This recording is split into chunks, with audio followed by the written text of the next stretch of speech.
Comenzamos el punto 5, el ciclo celular y el núcleo. El ciclo celular se puede considerar como una sucesión de etapas por las que transcurre la vida de una célula.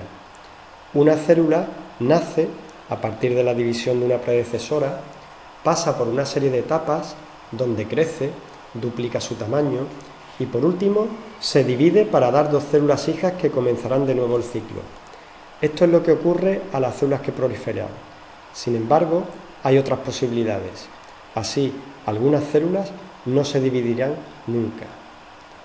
El ciclo celular pasa por una serie de etapas denominadas G1, S, G2, M y C.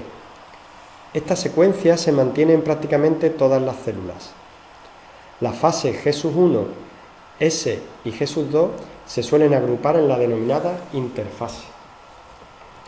La interfase comienza con la fase G1, en la que la célula, cuya actividad biosintética se ha reducido mucho tras la división anterior, adquiere de nuevo una elevada actividad. Es la etapa más larga y más variable, y en ella se produce el crecimiento celular hasta alcanzar el tamaño óptimo. Existe un sistema molecular denominado punto de control que impide que la célula comience la siguiente etapa, la fase S, si no se han alcanzado todos los requisitos necesarios para avanzar en el ciclo. Por ejemplo, un tamaño adecuado. Cuando la célula queda detenida en fase G1 en forma quiescente, se dice que está en fase G0. Las moléculas encargadas de controlar el avance en el ciclo hacia la siguiente fase son las quinasas y las ciclinas, responsables que la célula avance y pase el punto de restricción, con lo cual la división de la misma se producirá irremediablemente. La fase S se inicia cuando comienza la síntesis de ADN y termina cuando éste se ha duplicado completamente. Esta es una acción compleja, debido a la gran longitud de las hebras de ADN que forman un núcleo en las células eucariotas. Además, la replicación del ADN debe cumplir dos condiciones. La primera, que se produzca una sola replicación, y la segunda, que se cometan los menos fallos posibles. Cualquier error en la copia del ADN puede llevar a daños letales para las células hijas o incluso para la totalidad del organismo. La célula pasa entonces a la fase G2, en la que se prepara para la mitosis. En la fase G2 se acumulan progresivamente aquellas moléculas necesarias para la fase M. Durante esta etapa se comprueba si ha habido errores durante la replicación del ADN o si se ha producido su duplicación de manera incompleta. Si estos defectos son detectados, la célula no entrará en fase M y el ciclo celular se detendrá hasta que los daños sean reparados o hasta que el ADN sea completamente copiado. Durante la fase G2, las células también aumentarán en tamaño y por último, los centriolos serán duplicados. A continuación, la célula entra en la fase de mitosis, que se corresponde a la división del núcleo celular. Y por último, a la fase C de citocinesis, en el que se producirá la división física de la célula. A continuación podemos ver un vídeo en el que con más detalle se nos explica el ciclo celular.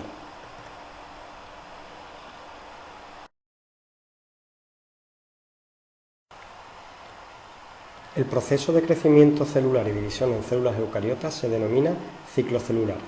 Este ciclo se divide en fases que representan lo que sucede en la célula en un momento dado. La célula se desarrolla y crece durante la fase G1.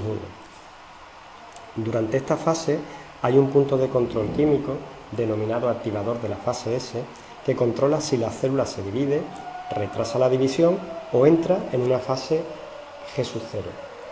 Cuando las condiciones en la célula son correctas, el punto de control G1 se supera y la célula iniciará la fase de síntesis. Durante la fase de síntesis, denominada fase S, ocurre la replicación del ADN para que cada una de las futuras células tengan un conjunto completo de instrucciones genéticas en el ADN.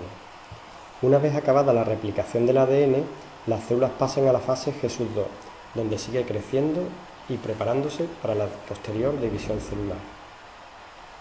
En un punto de control de esta fase, que se denomina factor promotor de la fase M, se evalúa el éxito de la replicación del ADN y si todo es correcto, la célula pasa a la fase de la mitosis.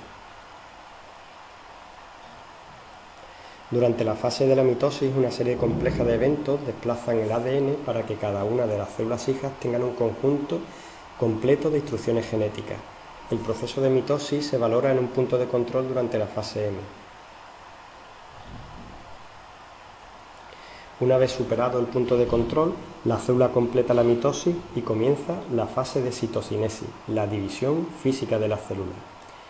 Una parte o toda la fase de citocinesis se superpone a los últimos estadios de la mitosis, de manera que no es una fase claramente separada.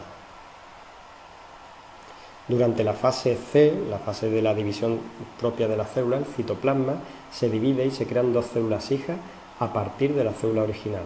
Cuando este proceso concluye, las células hijas pasan a la fase G1 y se completa el ciclo.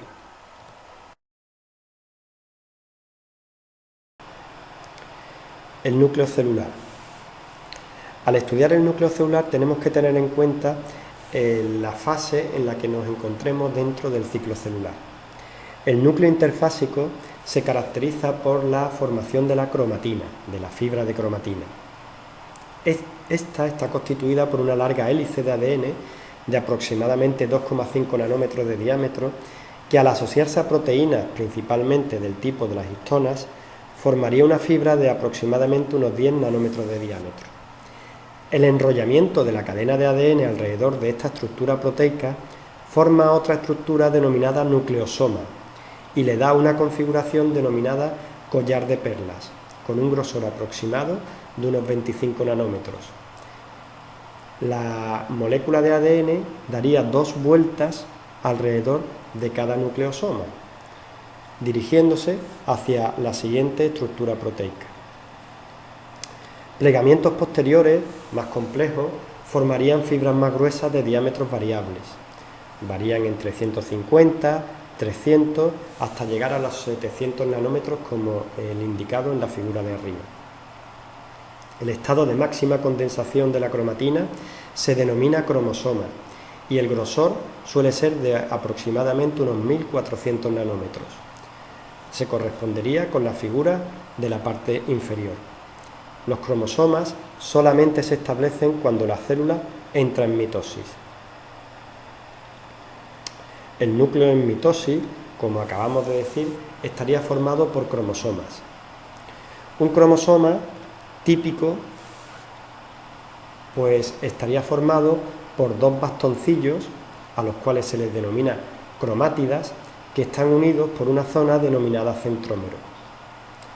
Las 2 cromátidas se corresponden a la duplicación que se ha llevado a cabo en la molécula de ADN en la anterior fase S del ciclo celular. De tal manera que uno de los bastoncillos, una de las cromátidas, se podría corresponder con la molécula original de ADN y la otra cromátida con la molécula recién duplicada. Ambas quedan unidas por la zona del centrómero. De tal manera que nosotros vamos a hablar de cromosoma doble o cromosoma duplicado al cromosoma típico que podemos ver en la fase mitótica. Cuando estos se separen al final de la mitosis, que estudiaremos en el tema siguiente, pues hablaremos de cromosomas simples. Hay que recordar que la configuración de cromosomas, cuando acaba la mitosis, desaparece y se formaría o estaría en forma de fibra de cromatina, de aproximadamente unos 300 nanómetros de grosor. Por lo tanto, en todos los seres humanos y también en todos los mamíferos, pues tienen un completo, en mitosis podemos observar cromosomas dobles que provienen, uno heredado del padre y otro heredado de la madre. Por último, indicar que los telómeros son unas estructuras especializadas que están situadas en los extremos de los cromosomas. Los protegen de posibles fusiones y de su degradación, con lo que se garantiza la estabilidad de los cromosomas y la viabilidad de las células. En las células de los mamíferos, los telómeros se componen de repeticiones en tándem de una misma secuencia, abarcando entre 10.000 y 15.000 bases. Durante el proceso de duplicación del ADN, asociado al proceso de división celular, el extremo final del telómero no es copiado, con lo cual se produce un acortamiento progresivo de los telómeros cada vez que la célula se divide, siendo este el verdadero indicador del envejecimiento biológico de un organismo.